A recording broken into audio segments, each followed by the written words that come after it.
There was first this youthfulness, and with that came optimism and hope and energy and excitement and a belief that anything is possible.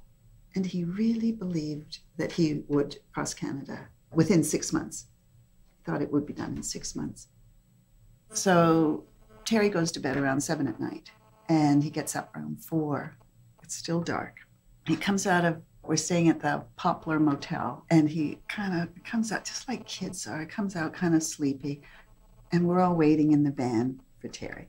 You know, you're a little nervous, a little chatty, and obviously you're not supposed to say a word. Crawls into the back of the van, curls himself up in a sleeping bag, and we're silent. We drive to the pile of rocks. No one says anything. He gets out. And what I remember is this beautiful, beautiful Eastern Ontario farmland. And I remember the silos of the farm, and I remember the moon still being high. So this was June 29th. So just the real start of summer. The moon was so bright, there were shadows, and you could see livestock in the field. And Terry doesn't say a word. He gets out and starts running in the moonlight toward dawn.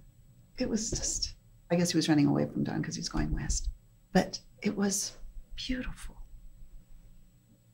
And he said he remembers that moment too. We talked about it after. He remembered that moment. He said that was one of the best days, the calm, the quiet, him running, which is what he loved to do. And there was no one around. And then they would stop out in some field, some farmer's field somewhere off the side of the road, and he would eat a lot. The guys would sort of snooze in the van, and Terry would have a little bit of a rest. But, you know, it's the height of summer, all the wildflowers tall, the farmer's fields, and the quiet. So I think that that's what they experienced a lot. What we saw, because of the films, we would see the craziness, the crowds and the cheering and the encouragement. But when I think back, I think this was a large part of it. That's the solitary runner on quiet country roads. Oh my goodness, they were boys. They were just boys. I mean, Daryl was 17. Terry was just 21. Doug also. So they were goofballs. They had food fights. I'm not joking. They had food fights.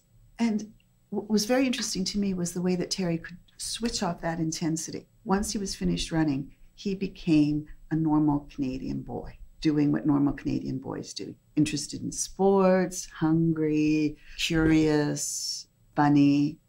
And then you know that for his birthday, they gave him a toilet seat. It's ridiculous. There was also his incredible empathy for others. And of course, this is at the core of what drove him, because he saw suffering in children. So there was the wisdom that comes from that experience, and there was that empathy that comes from caring for others. And then there is this great love of humanity to want to do something for others. And that's what drove him. Because he had survived, he wanted to give back. So for those reasons, he was older and more experienced than the average 21-year-old. But you balance that with an innocent young person too, a boy who loves sports. So all of those qualities combine into this extraordinary, exceptional young Canadian. So rare. So he had this great capacity to attract worthy, reliable, experienced people to him. So the enduring nature of the Terry Fox Run, and that it brings people in from every walk of life. If you go running here in Toronto, you'll see beautiful Sikh young men in their turbans, and you'll see young North Toronto moms in their beautiful strollers, and you'll see old people really creeping along. And every time I see that, I'm just so astounded by the breadth of the number of people who have joined in. So that has contributed to this sort of adding to the gravity and the depth of what he started. And he's known around the world. They have runs, 1 million people in Cuba run. 1 million. The role model he became for athletes with disabilities is quite incredible. And he wore this very primitive device. But I've spoken to para-athletes who talk about how inspiring he is to them, and also this sense of modeling. He was the first one to show his bare prosthesis, and it was ugly.